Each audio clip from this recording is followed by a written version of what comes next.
Hello, my name is Greg, and welcome to the channel. Hope you all doing good.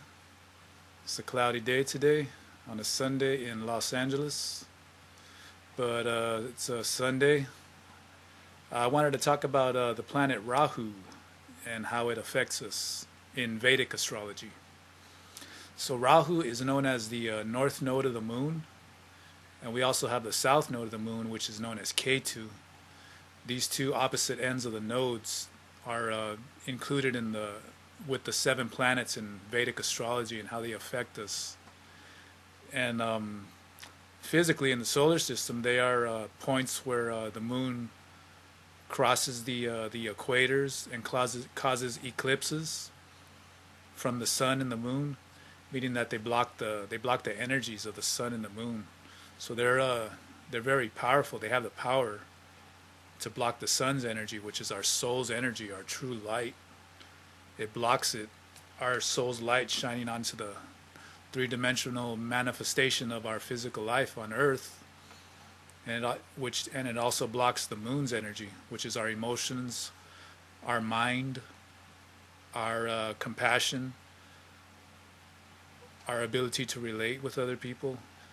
So this has to do with casting a shadow on us, which is really about reflecting on our lives as far as negative karma, past life type of influences. These are very powerful, these nodes. There's a whole mythology about them too. Um, I don't want to get too into that. But Rahu is basically the head of a serpent. The whole body's been cut off at the neck, and the body is Ketu. So Rahu is nothing but a head, and that head doesn't have the ability to experience any physical life.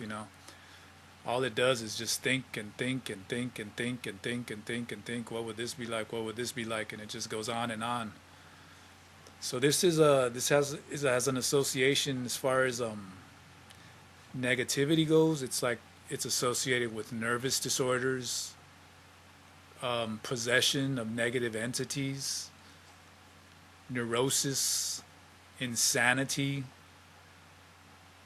It has to do with our obsessions, the urge to escape our true path in life in terms of like drug usage, gambling, obsession with computers. I mean, that goes on in society nowadays. Everybody's all hooked up with the computers on there for hours and hours and hours. On their phones, really. You see it everywhere you go. You know, it has to do with paranoia. Basically, those neurological disorders, and yeah, that escape with the obsession with drugs. That's heavily in society. Growing up as a teenager in the '80s in Los Angeles, I saw the whole tidal wave of crack cocaine just come into the city. I mean, one day it wasn't there, and the next day when it was there, it was there. I mean, it was everywhere. Everybody was doing smoking crack. I mean, all over the place. I could think of at least four, well, three close friends, but four of them. Another one that was not such a close friend, but four people that had huge problems with crack as far as being so addicted to it that they were stealing from friends.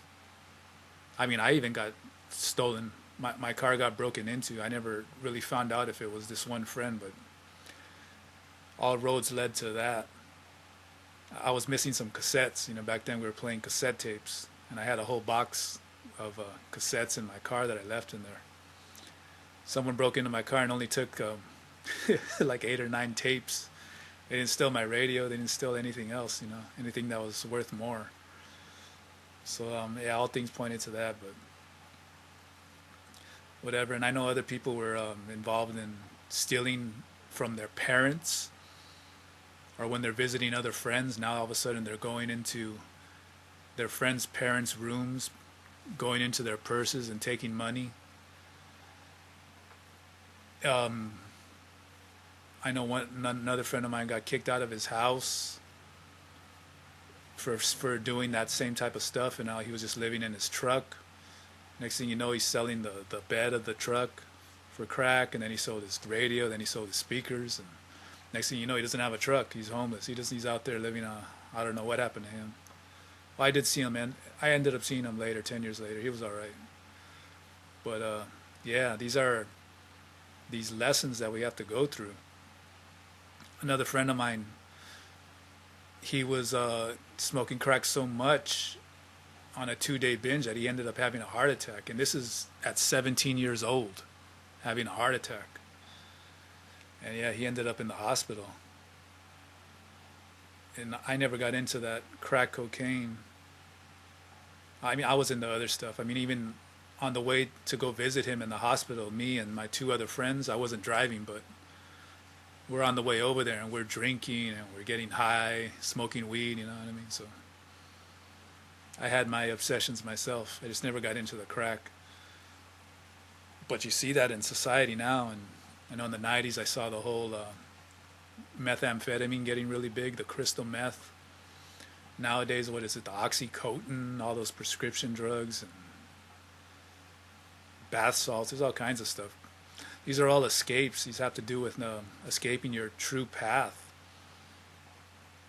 Getting obsessed with the computers too, the video games and all that kind of stuff. You know, using it as entertainment is a good thing. You know, we all need to escape reality for a little bit, but for hours and hours and hours and hours and hours and hours, it's not a healthy thing to do.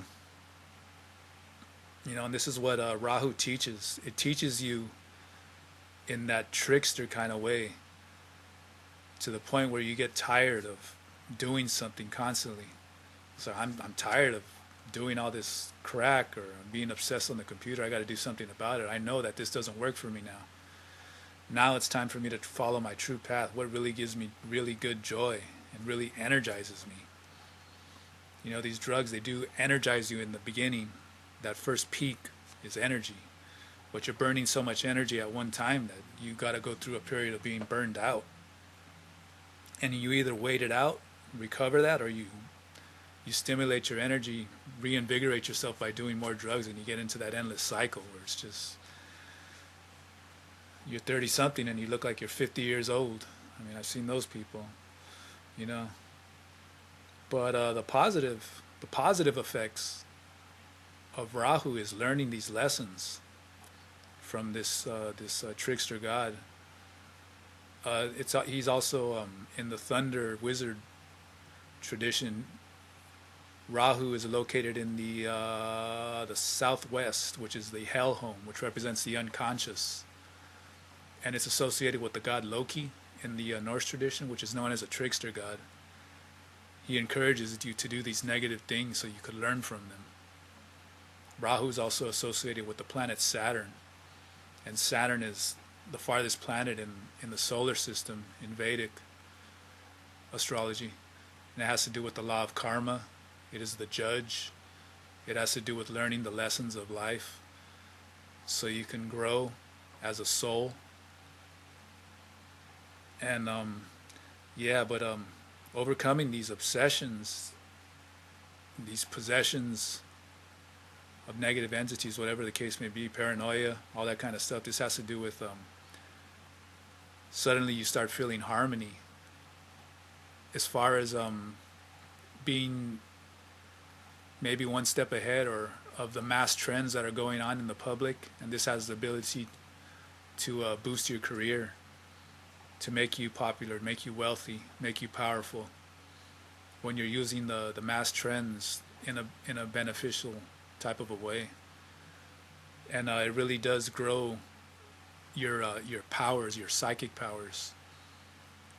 It can really expand your knowledge of occult, of vibrations. It really helps you and helps intensify that spirituality.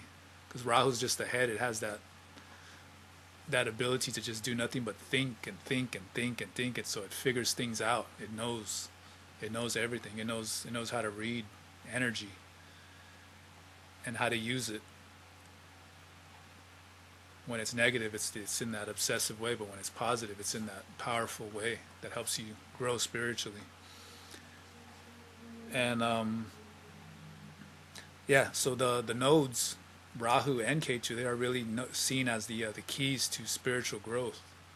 They're like some of the most difficult planets to deal with, but they are the most some of the most beneficial as far as growth spiritually. So that's all I wanted to talk about today. And if you're interested in getting those Thunder Astrology readings for December, I'm offering the 25% off. So I'd love to help you guys out if anybody's interested. There's a link on the bottom. So I hope you guys are all doing good. Have a good day. See you guys. Peace.